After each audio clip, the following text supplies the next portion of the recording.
sign up and register. Ooh, there we go. We are live. Amen. I'm pulling that up right now. So what I want to do is I want to be good with your time since you guys are the ones that are here. And if more file in, then more file in, and we'll just keep going. So welcome. That's really loud for me. I'm used to standing behind the speakers. Right now I'm kind of in front of the speakers. I don't like hearing myself. That's weird. All right. Anyways, well, welcome to class. And what I had mentioned on Facebook is the main goal of the class is to learn basic signs, numbers, colors, and different fruit. Even we'll go over a little bit of different food items, but basic intro. You can learn anything else, and so we'll go in more detail with that. But we're going to learn the alphabet today and go over that. So I'm excited for that. Somebody asked on the Facebook post that I made. They said, "Is this a religion class?" And I answered. I said that again, what I just said. We want to go over the basic 101 sign language. We will have some Bible terms that come up, and we'll go through them there. And then about 15, 20 minutes later, I went back, and I don't know if you guys saw it, but I posted that I would most likely take the first few minutes of class to express why I'm a pastor, why I believe church is very important, and the ministry of the church here, and why I believe Jesus is our only Lord and Savior. And so I'll say that just for a few minutes. We'll get that kind of out of the way. I want to be bold about that. But at the same time, if you have questions, we can talk about that after class. Outside of that, I want to be true to what the class is about, and that's learning sign language. And so I did just want to be honest and upfront. But I was 14 years old when I gave my life to the Lord. And as I grew up, I knew God wanted me to work with the church, be faithful in the church, and I came across, I was convicted one day about becoming a preacher, and I would cry if I stood up in front of a crowd. I was so shy, I would cry, and I would get up there, I'd be all bold, I'd get up in front of the crowd. I did this in high school. I stood in front of the whole high school of like 50 kids, because I grew up in a very, and I was trying to run for the student council treasurer. And I got up and I cried halfway through the lecture there just because I was so nervous. But I figured if I don't tell people about the Lord, who will? God convicted me, called me to preach there when I was about 16 years old. And the rest went from there. But again, welcome to the class, you guys. And I'm excited you guys are here.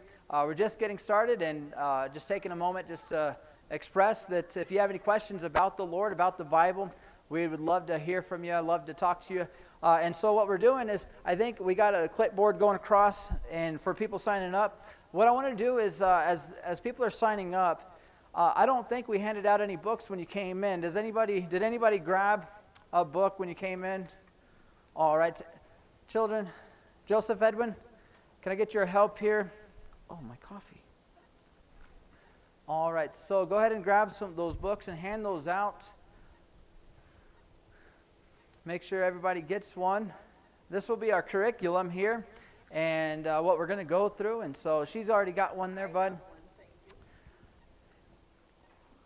Most of the backs are black, or about half are black, half are blue. And then there's like one green, one orange, kind of one pink one. And so if you really don't like the pink one and you want a black one, that's fine. You can trade. And but just try to give it a little bit of personality there. Make sure we get one handed out to everybody there.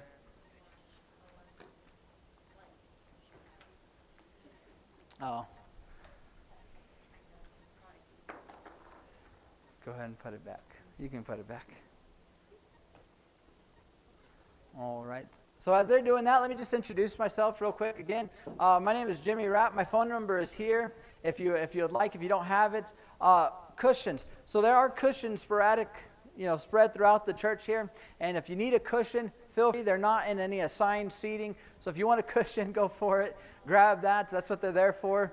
And I want to make sure I said that before I forgot it. And so does everybody have a book now? All right, you got one? Awesome.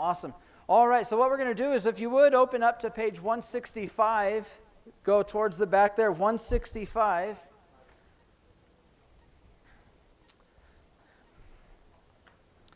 And I want to just do some introductions to working with the deaf, but giving some basic understanding about the deaf. Is anybody in here hard of hearing or deaf or worked with deaf? Yeah, you're a beginner. So if this young lady in the back heckles me, she's my sister-in-law, and she knows everything we're going to be going through this class too. So she just likes to be in the class and give me a hard time. So that's all right.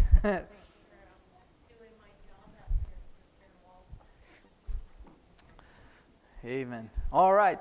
Page 165. We're not going to take the time to read all of these. I just want to highlight some things about it. To work with the deaf, there are some important facts you need to know. First and foremost, deaf are not dumb or mentally deficient. And speaking of the deaf, it is improper to use the term deaf and dumb. Now, the reason why that is the deaf, a lot of deaf people are not taught always to use their voice, although they can. So many years ago, the word dumb meant you couldn't speak, or you were impaired in your voice.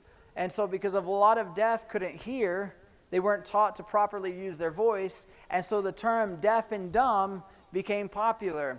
But we see now that term dumb is an insult, and so a lot of the deaf have moved away from that term, and they just use the term deaf. Now, some people that maybe one of the things that there's many reasons why a deaf person becomes, they're just born that way, they have other issues going on. Sometimes it's because between the ages of 0 and 2, maybe 3 or 4, if you get a really high fever, you can lose your hearing as well. And so, and then I know some people, I have a friend, he was about 6 or 7 when he started losing his hearing. And so by that time, he already learned how to use his voice. He already talked, and he didn't grow up deaf. He had the high fever later on in life, and it caused him to be very hard of hearing, so much so that he's legally deaf. And so then he learned the sign language, however he could use his voice. And so a lot of the sign for deaf is you touch your ear and you touch your lips, because that was the sign of what was happening. You're deaf, and at the old days, the deaf and dumb. We don't use that now. We just use the sign for deaf. Now, some people that can use their voice, they'll say deaf, and then they'll close the door. And they'll saying that my ears are closed, but my voice is working. And so that's all of it is kind of just the culture thing. The deaf have their own culture, and pretty much around the world, wherever you go, the deaf will have similarities all throughout the area. The other thing is the deaf, they know one another. If you know one deaf person, then they know all the rest of the deaf in that area. It'd just be like me. If I went to Africa, I would stick out like a sore thumb, and wouldn't be long before somebody was like, hey, do you know this other white person in the next village over? Well, I didn't when I first came, but it'd be very quick to know about them. Whether I met them, I would know about them. And then maybe there's an hour drive down the road, and there was another white person. And if we're the only 3 white people in the whole area, we'll eventually be told about each other and know about each other.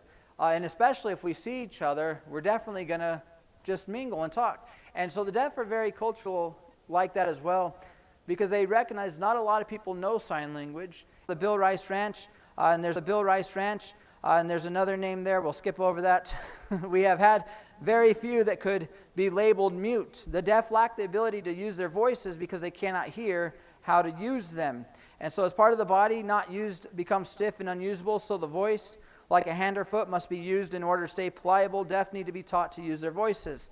And so it goes on, and the lady that wrote all of these important facts about the deaf, her daughter, they adopted, and I forget her name specifically, and Betty Rice's mom. So her and her husband, they adopted a deaf young girl, and her name was Betty Rice, and this was a time in America where sign language was actually discouraged for the deaf people. They were taught that if you learned to lip read and you learned to use your voice, that you could fit in more of a normal society. And so they were discouraged from using sign language. But they learned, well, we're not going to listen to what other people say. We're going to learn the sign language. And so what happened was she actually grew up learning sign language, was able to not get made fun of, because deaf people, they can't hear how they use their voice, so they make some funny noises sometimes. And if they laugh, they laugh however the vocal cords work. And so then oftentimes not using sign language would get them more attention, but more negative attention. And so thankfully we've come a long way in the world and in society to where now people are wanting and willing to learn sign language and see the benefit of it. And so this young lady, Betty Rice, grew up. I believe she was the first deaf person to graduate a 4-year college that was not a deaf school. And so, and then her husband, Don Cabbage, he has taught sign language in many different countries and all across the United States. And they have kind of spearheaded learning sign language or teaching sign language.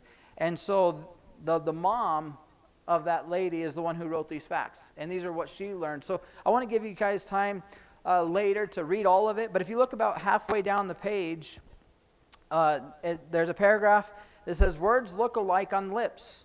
Man and mat, can't and call, you and do, me and be, and hundreds of others. Many words are formed back in the throat where they cannot be seen. And so with that, again, it said parents feel people will laugh at sign language, but they learned, here Dr. and Mrs. Bill Rice felt that about Betty, but when she was 12 years old, they discovered others laughed at her voice and her attempts to speak, and so they realized that signs and spelling were better. They encouraged her to speak with those who knew and understood her handicap so that she could still practice using her voice, but yet beyond that, it was a way to shield her from negative attention of being laughed at. And so it is a beautiful language and expressive of natural signs. Most of the signs have a reason, and oftentimes we'll find the deaf sign sloppily and lazily. This is partly due to the fact that they are not taught how to sign clearly, just as among the hearing, some speak better and more clearly than others. And some of us have better English than others. And I was a math nerd, and so my English is kind of terrible. And you'll hear that throughout the class, but that's all right, because one thing in learning sign language is not English. And so therefore, the rules of sign language are not the same rules of English. And so, in fact, this helped me out greatly learning sign language, because in sign language, you don't have to say as many words, and it's a very literal language. A lot of deaf, they think literally. And so if you were to talk about, and it's in here somewhere, isn't my boy cute? Is not my boy cute? Somebody said that to a deaf person, and they were offended. Why do they think my boy is ugly? Well, we say, isn't he cute? And meaning, hey, that's a cute baby. But they heard, my baby's not cute, what's wrong with you? And it almost caused a fight. And so they're very literal, but it helps us out to understand that English and sign language are two different languages. With that being said, if you know English, you can still think in English while learning sign language. And that's very good. So there's several forms. I'm just giving you a lot of the boring information right now. We're going to hear in a few moments, we'll get into the fun stuff and actually learning the signs. But just get over getting some of the introductory, just lay down a foundation of sign language. Our American Sign Language was derived from two different languages, two different signs, and I forget which two. I have to go back and look at my notes. But there's a university near the Capitol in Washington called Gallaudet, and they have specialized in sign language, and that's where they primarily formed what we know as American Sign Language. And so people that grow up going to the deaf schools, like the state school in Santa Fe, they'll be taught a very strict ASL. Now, because I am hearing and I learned English first, I mix a lot of that together, and so I sign what they call C signs, and that's an acronym for Signing Exact English. Now, some people will get offended by that, and so you just have to learn who you're talking to, what they're okay with, because you're learning their language. But I try to sign every word that I speak, and that's not necessary. There's a lot of to-be verbs that could be signed by one sign and just be done with. And so you don't have to say all of the filler words that English uses. And so you just get to the point and use fewer words in sign language, and you'll do all right. And so that's why English teachers will have a hard time. But to those like myself who didn't do so well, we get it down a little bit better. And so that's just how that goes. All right. We are so let me just disclaimer, we are live streaming, but it's zoomed in, so I'm the only person that could see right now. But I have people watching online, and so I have my phone here, so if they have comments or questions, I'm going to try to answer that when we have break times. But just to let you guys know. All right, where was I? So we were talking about on page 169, helpful ways to remember signs. Number 1, forget that you can hear. Forget English words and forget English sentences. But don't give up. Dr. Bill Rice, he often said if it were easy, everyone would be doing it. And so determine in your heart to just keep at it, practicing, and you'll get better. And so it's practice. It requires practice. And so I'll let you look at this on your own time. I want to give you that to you. But then if you turn over, keep turning over to 172. Helen Keller was a lady that was very spearheaded a lot of the sign language, being deaf herself and I think also blind. And so we see some quotes from her. And so that's always good to went through what she went through. She was able to overcome that, learn to use her voice and speak. And so that was very good of her. And then some rules for interpreting here on page 173. Listen with your eyes. The language of signs, number 2, should not be bound to the English sentence. Number 3, try to wait for the whole sentence, or at least enough to be sure you know where the speaker is going. As far as for interpreting, and so do not try to translate every English word into a sign. It won't always make sense. Again, spell as few words as possible, and then we'll get into the spelling here in a moment. And then, let's see. Yeah, just number 6, a couple examples. Instead of saying I am exhausted, we could say I am much tired. We break it down to what a 3 or 4-year-old would understand. They're not going to understand a lot of these big terms. And although there may sometimes be different signs, we want to use the basic signs. And going to the department store, we could say going to the dress store. Or he is perplexed, we can interpret and say he is troubled. Those are just some examples there. But because the deaf speak, they understand literally, we don't use idioms. And so we have this example here. Actions speak louder than words. That won't make sense to them at first. They'll understand what you teach them, but it's not their language. English is not their language. So using English idioms is not always going to make sense. And so we get down, there's just a couple there. And then, just a couple examples of the sign. So sign language is a directional language. And what I mean by that is if I'm talking to Miss Rianne over here, and she asks for help, I could tell you guys I want to help her. So if I do this is a sign for help. You help somebody up. And so let me just encourage this as I give this example.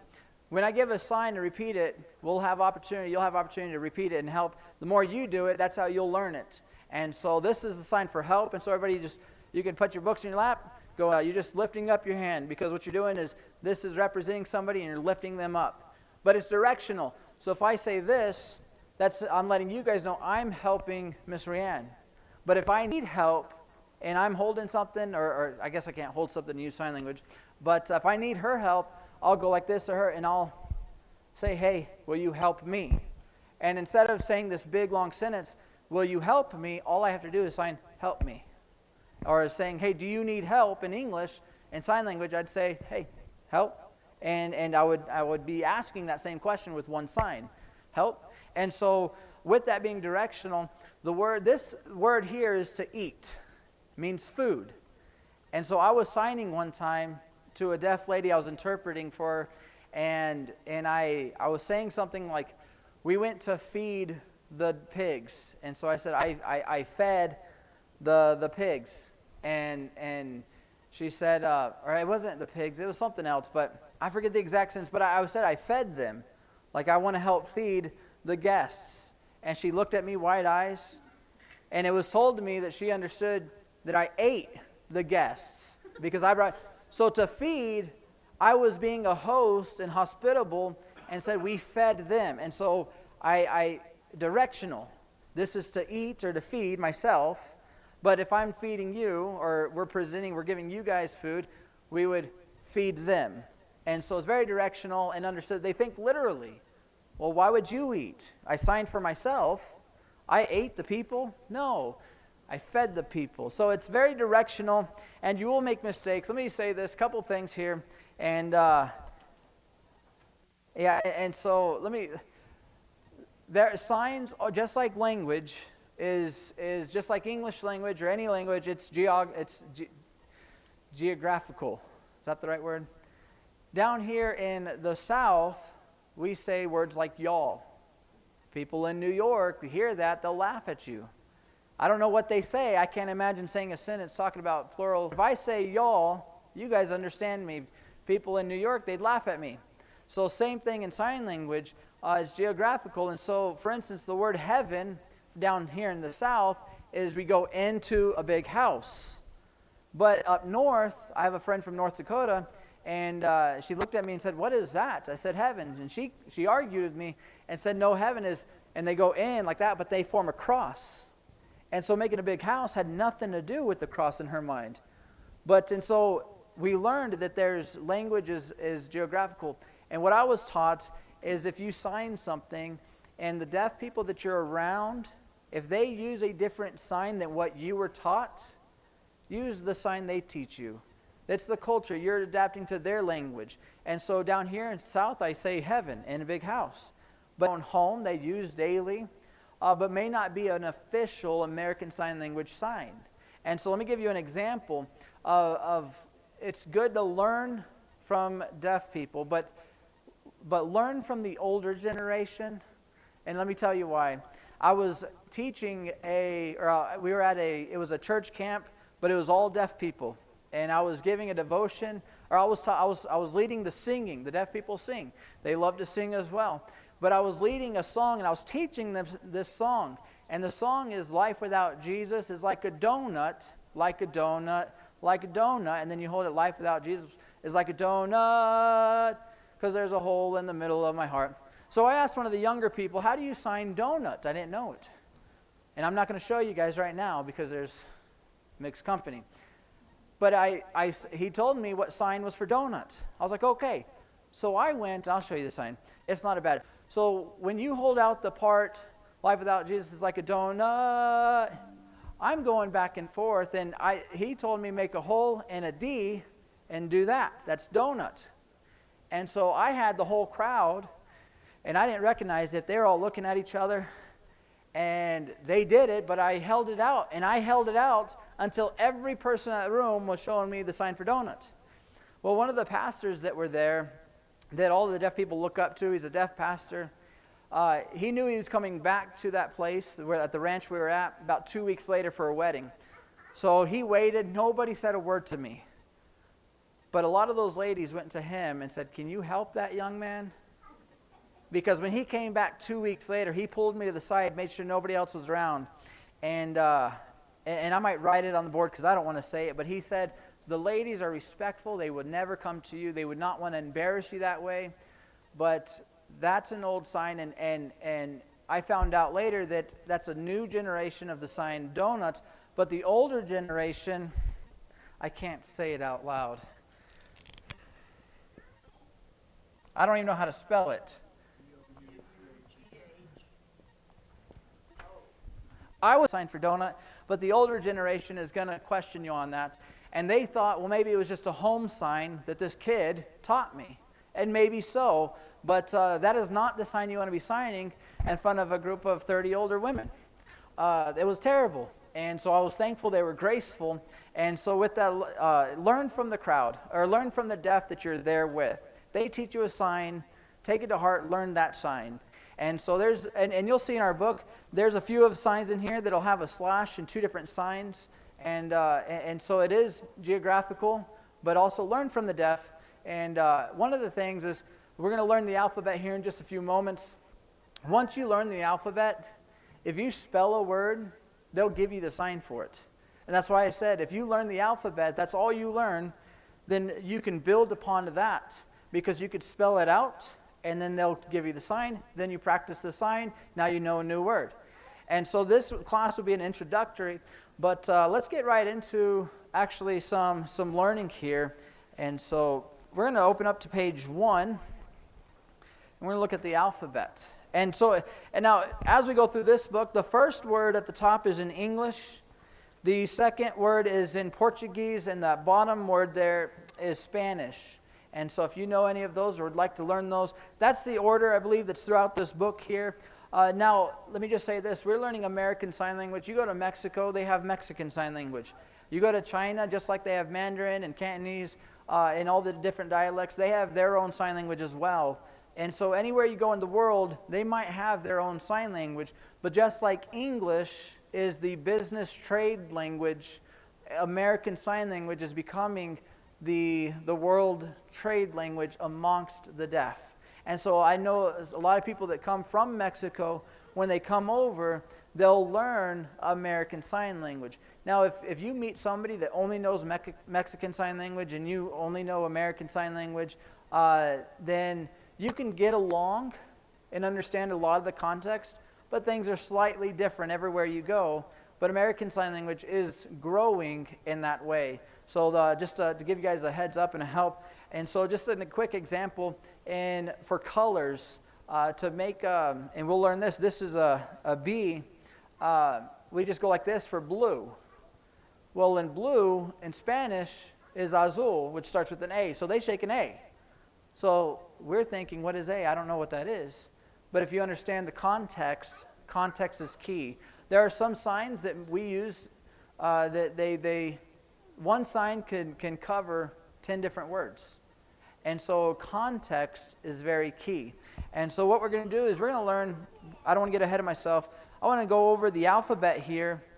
And so what we're going to do is we'll just go through all of A through Z, and we'll take a few moments to kind of go over those over and over, and we'll have a little review at the end. But I do want to learn the alphabet here. Again, you start with the alphabet, then you can sign pretty much anything. And so let's get right into it. If you hold up a fist and you just put your thumb on the side, that's A. So that's A, and when you're spelling something, you want to be sure not to bounce your hand.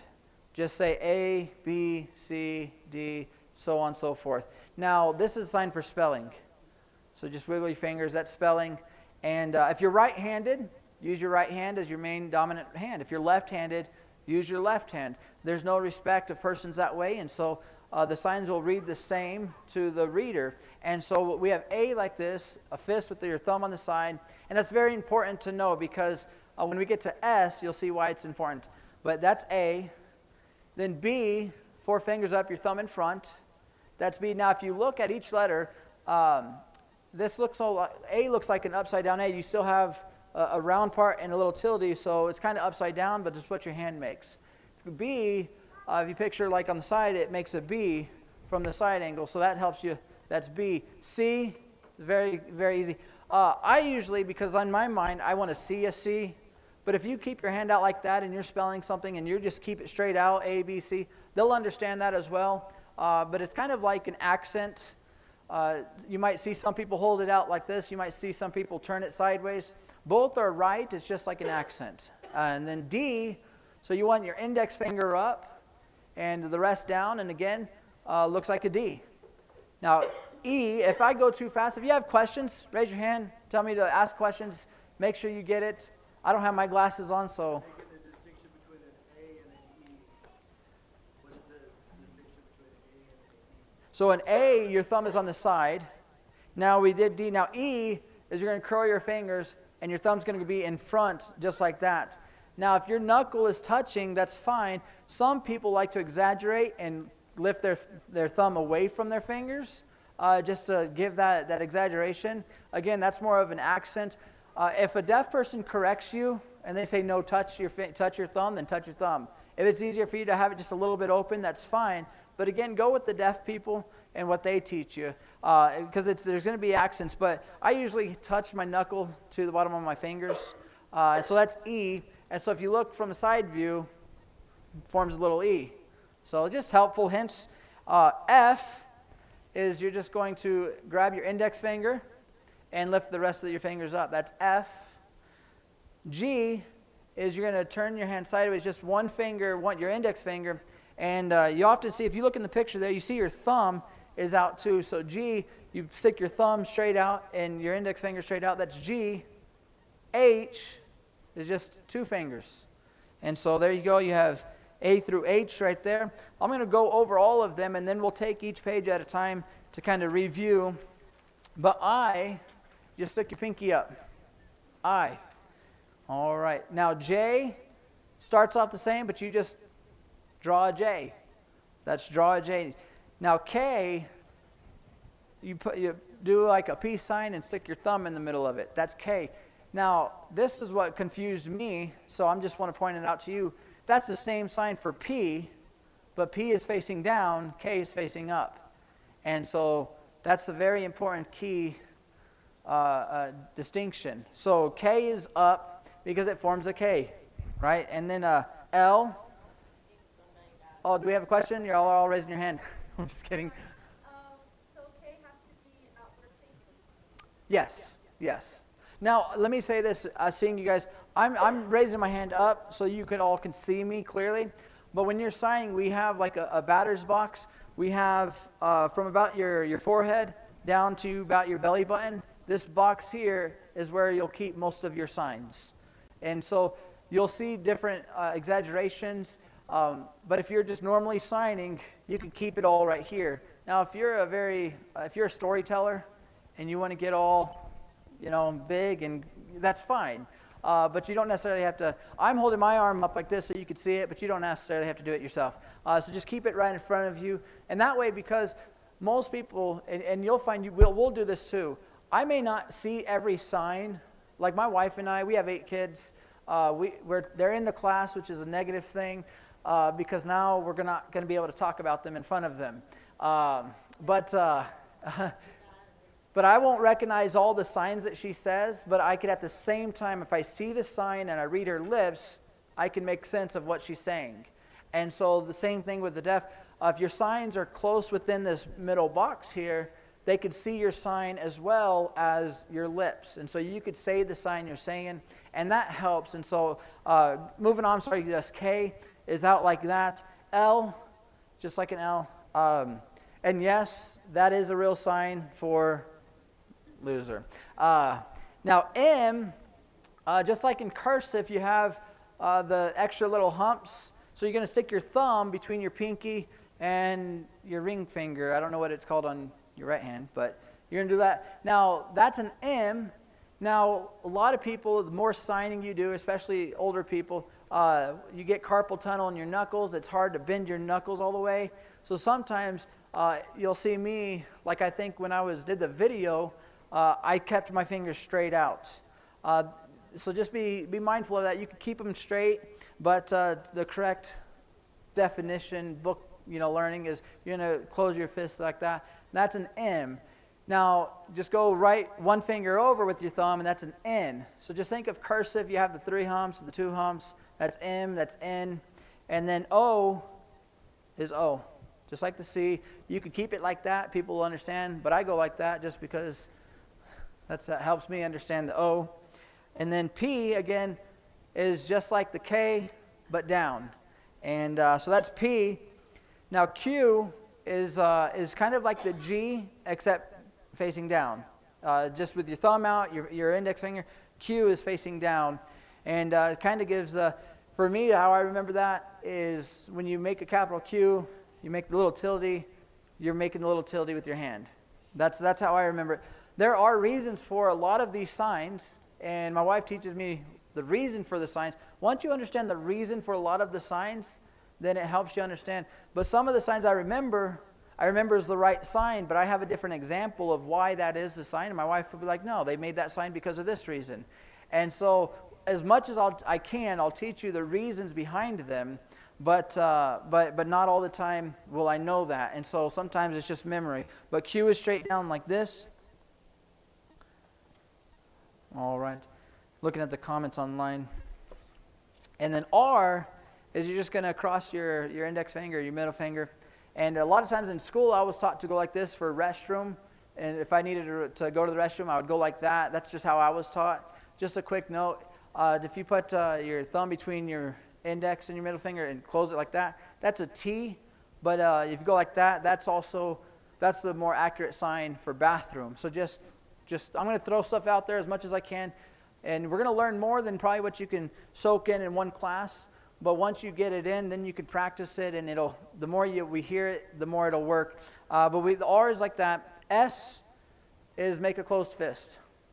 And so this goes back to the A is on the side. It forms the apple, or the A is for apple. And apple is actually going like this with an A hand. And so again, to me, it reminds me the A is on the side because it has the stem. But an S is just a closed fist.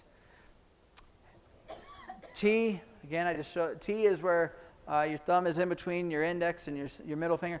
So we have, they're very close. You have M, N, and T that are all just made, depending on where your thumb is at. So again, that's just where we pay attention to those things. But the T is like that. Now U is 2 fingers straight up. V is the hard one. V. And then W. W. And so those are pretty simple in my mind. X is just you're going to make a fist and you're going to curl 1 finger. That's the top part of the X that curves down. There's the X. Y is you're going to stick your thumb and your pinky out. That's Y. And then Z, this is easy. Just draw a Z. All right. And so that's the alphabet. And if you get that down, then you can talk to deaf people with just the alphabet. You spell something out, they'll give you the name for it. And so let's go back and review. Does anybody have any questions concerning any of the letters, a specific letter? Can you show U again? U is just The ring finger is. so just the first 2, yeah. And when you're signing, you do it that way, right? So they can see like. Yeah, so palm out is where most of the signs will be. So A, B, C, D, E, F. That's why it's like I turn my hand a little bit for things like the G, the H, the O. But yeah, palm out is how you do the alphabet. That's a good point. I should have mentioned that. G and the other one, So the G is straight out on the side, and then Q is straight down. touching or. No, ma'am. No, ma'am. Yeah, just handing out. And then G is straight down. So you have G, H, and then the Q is down like that. The U is the 2 fingers up. Did you have a question for one? For P and Q. So the P is you're gonna. It's like the K. So you almost like the P sign. Put your thumb in between it. That's K. But if you flip it down, that's a P. And then Q is just 1 finger down with your thumb down. Yeah. Yes, just like that. But straight down is a Q, and then the P is the. To me, it looks like a peace symbol with the right, and so that's easy to remember too. So we'll go through them again. Everybody do an A. I'm going to try to look, but I don't have my glasses on, and if you got them, I'll do the best I can. What letter did you ask for? A, and then B, and then C, D. Now D and F, people get confused. D makes a D, just make the big, just 1 index finger up, but we'll get to the F here in a second. A, B, C, D. E, F, so it's the opposite of D. D, you just put the index finger up. F, you just hold the index finger, the others go up. And F, then G is the sideways. H is sideways. Then I, J, K, L, M. Now, M, you start all the way by your pinky because it's got the 3 humps for cursive, right? N is just 1 over. And so sometimes you'll see me straighten my fingers. Sometimes you'll see me keep my fingers in. They're both proper and both okay. Then O, then P, Q, just the 1 finger down. R, S, just a fist. T, U, V is really easy. And so let me just say this. When we sign, we talk about being, there's lazy signers. If you're lazy, sometimes you're not clear, people will mess up a U and a V. So just be clear in your signs. So U is touching, and then a V is open, Then what comes next? W. Then X, again, I picture just the drawing in cursive. The curved part of the X is just the index finger up. Y, and this is a sign that is used a lot for different signs, the Y hand. And so that's a good one to remember. And then Z, just draw it out. And so learning these, a lot of the signs are also, a lot of signs are made with A hands. And so that's a good one to know. B hand's a good one to know. It's in the back of the book. There's the different hand symbols that you'll use. The Y is a very good one. But let's see what time it is. 5:47. I want to go over numbers real quick. Oh, yes. When you're signing the Z, are you signing the Z like you see it, or like they would see it? I do it the way I see it. I don't think anybody's ever called me on question on that. So if you know a deaf person, ask them how they do it. But I don't know. I don't think it matters just because of the reflection, the backwards things. But I do the way I see it. So yes. Any questions on the alphabet real quick? All right. I do want to go over the numbers as well. Numbers and letters. I get them backwards. Yeah, the numbers. And so I don't know if those are even the next page. Yes, the next page there. 0 through 9 on page 4 and 5. And so if you can get the numbers or the counting and the alphabet down, you can go far in the sign language world. And so if you look, 0 is just make a 0. 1, just make a 1, right? We know this. 2 fingers. Now this is where it gets complicated for those who grew up outside of the sign language world. 3, open your thumb. It feels awkward and it's hard to hold it, so just say 3 and then move on. But 3 is like that. 4 is your normal 4. 5 is your normal 5 that most people understand. Now this is why it gets complicated, because with one hand you can count up to 10. And so 6, grab your pinky, that's 6. So most of us think that's 3, but that's actually a 6. And but so the way it works is if you remember that the pinky is 6, the next one over, can you guess that's 7? Next one over is 8.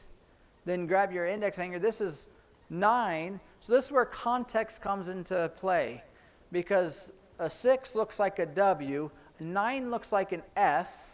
But so we have 0, 1, 2, 3 with the thumb out. Then 4, 5, then 6, 7, 8, 9. Now what's not on your page, and it's not even on page 6, but 10 is thumbs up. And a lot of people will shake it, yeah. So when you get to 10, you do that. And so we'll do more. We'll do 11 through 20 at another time, but I want to make sure we get these ones down.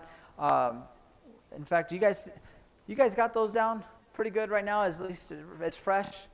Let's do 11 through 20 right now, because then after that, then it's all repeating. But the 11 through 20 is a little bit different, similar but different. And so 11, so this is where palm out, 1, 2, 3, 4, 5, 6, 7, 8, 9, 10. This is where it changes. On 11, instead of palm out, you just flash 1, 1. That's 11. 12 is 2 fingers, you flash 2 fingers. That's 12. And 13, you make the 3, but you only have to move your 2, you don't have to move your thumb, but that's 13. Then 14, make a 4, and you just move your 4 fingers. That's 14. 15 is, make a 5, but this time you just move your fingers, your thumb stays still, but you still see 5, 15. Then this goes, and then back palm forward, 16. So this was 6. This is easy. You just shake it. You just shake your pinky. That's 16. So 6, if I just show you, 6, but if I shake it, that's 16. 17, same thing. 18, you don't shake, your thumb stays still. It's the finger that you're using to touch your thumb. That goes like that. Then 19. Now 20 is your pinchers. So that's an odd one, is the pinchers.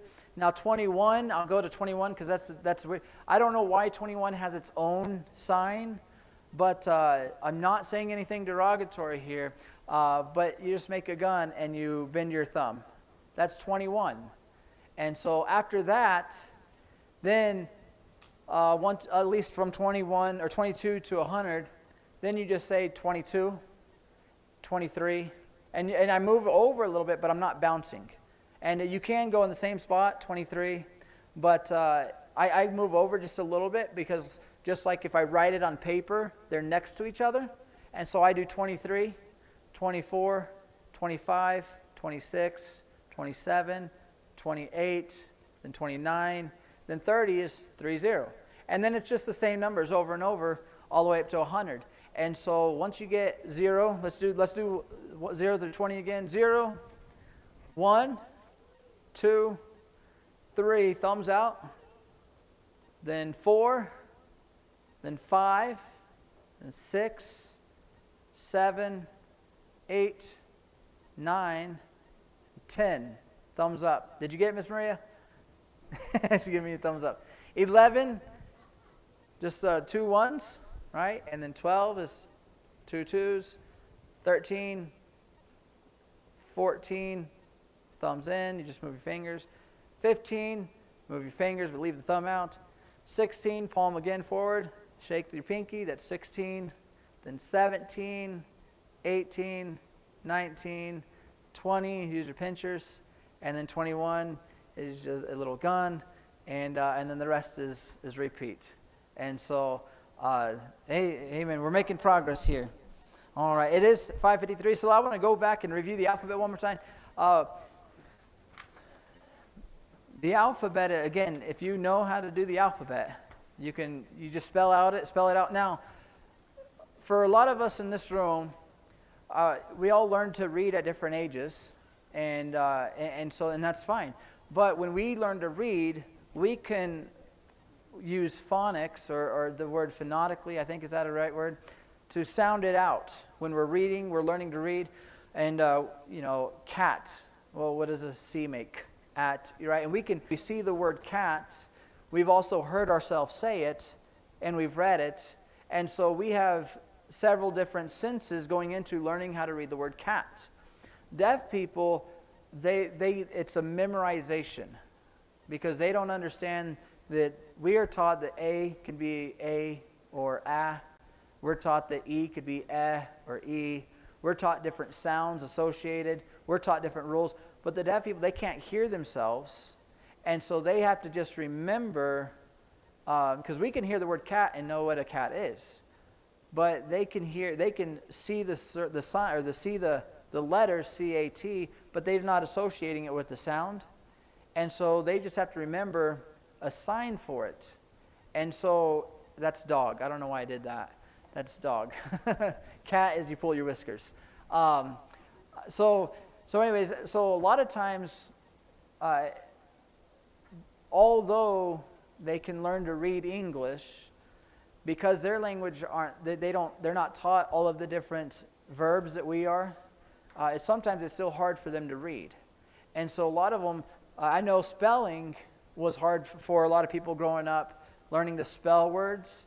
And so with the deaf people, although you spell it, they may not get it the first time because they may not have that level of spelling that you and I do, because their spelling comes later than what you normally teach spelling to kids. So again, it's not because they're dumb, it's because they're learning a different language.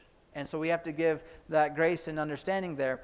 And so let's go over the alphabet one more time, and we'll see if you guys have any questions.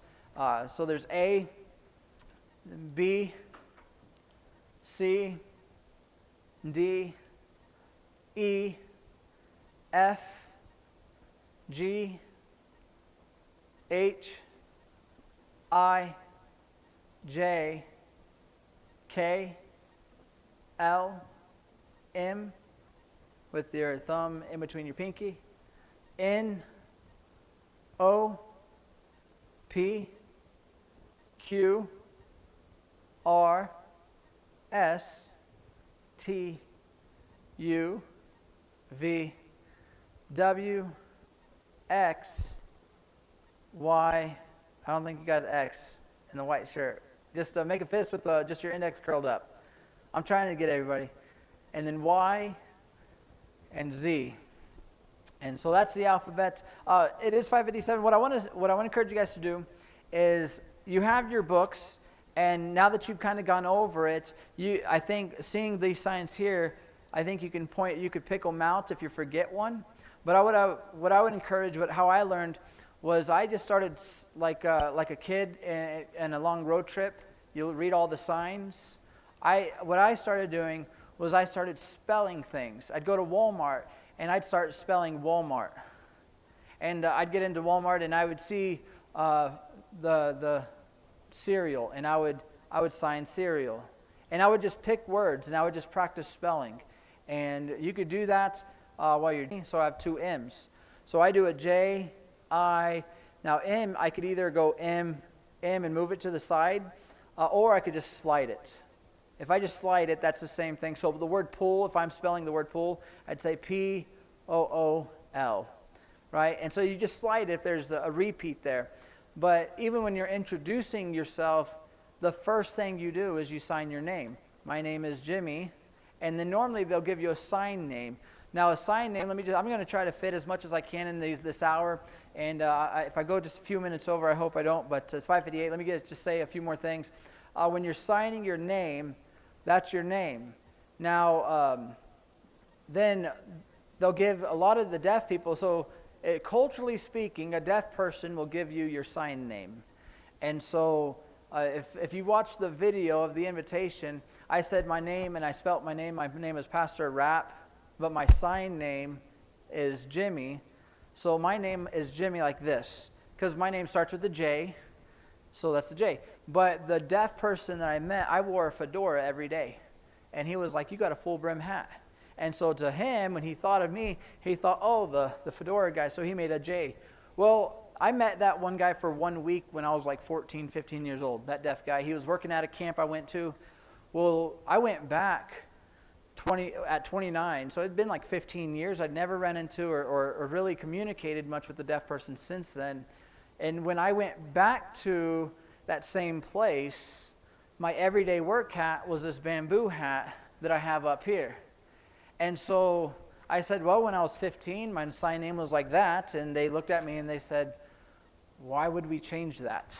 And so it's just drawing out the brim of the hat. And so that's my name there, Jimmy. So you'll spell it out first, and then after they get to know you, they won't give you a sign name right away. They have to get to know you to figure out what your personality is. And so my wife's name, everybody look in the back, that's my wife, Ashley. She grew up and they associated her with her smile because she was always smiling growing up. But her name starts with an A, and so they took an A and they said smile. So that's Ashley. And so when you're talking to the deaf people, they'll actually learn your sign name and it sticks with them. They'll know who you're talking about. You spell it out, they're like, who's that? Like, oh, Jimmy, oh, yeah, I know Jimmy. And then they could talk about me, right?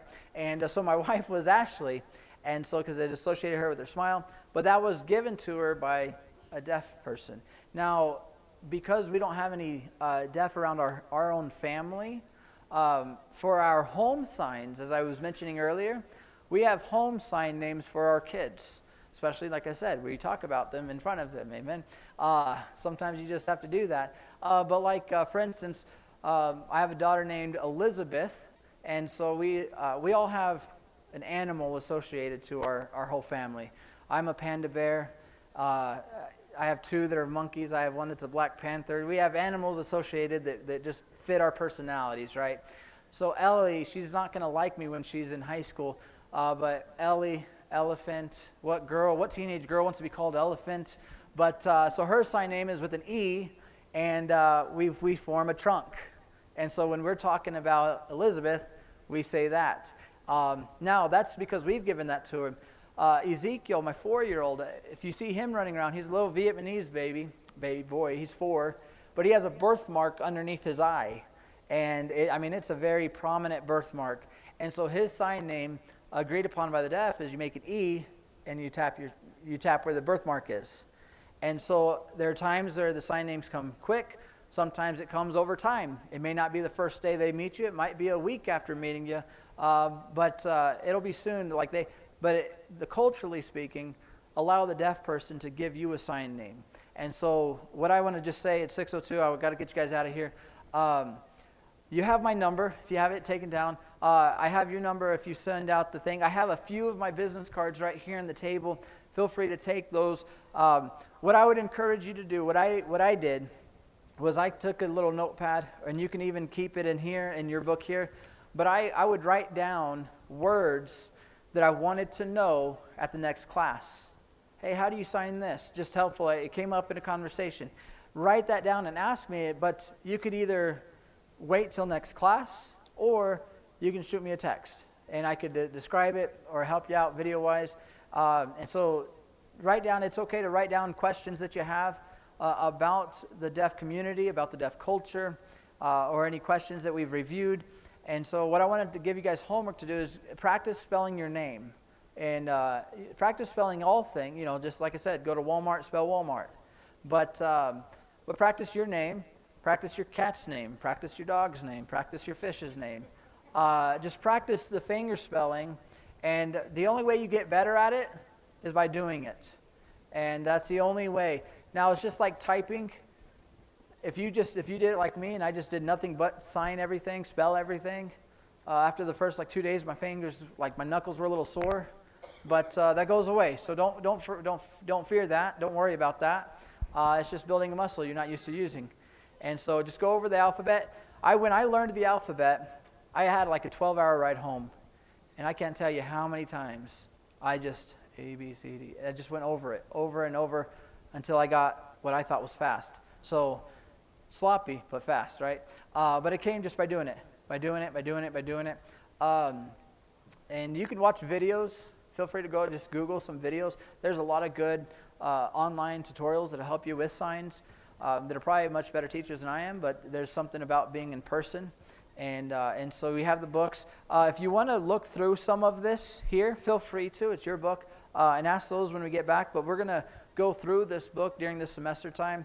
And again, we'll work on different greetings. We'll work on different fruits, different foods, different colors, the basics, hello, greetings, all of that. And so again, if you have any questions of what you'd like to learn how to sign, go ahead and write that down. Shoot me a text or ask it in class next week. But practice your counting and practice your alphabet. And that'll be, once you get those two things foundational, then it skyrockets from there. And the fun, it gets funner. That's not a good word, but it gets more fun. And so, anybody have any questions for right now? Since you're saying goodbye to us, so as you said before, goodbye. Yes. So hello, goodbye. That's the same sign. So again, context matters. So that is the actual sign for hello, goodbye.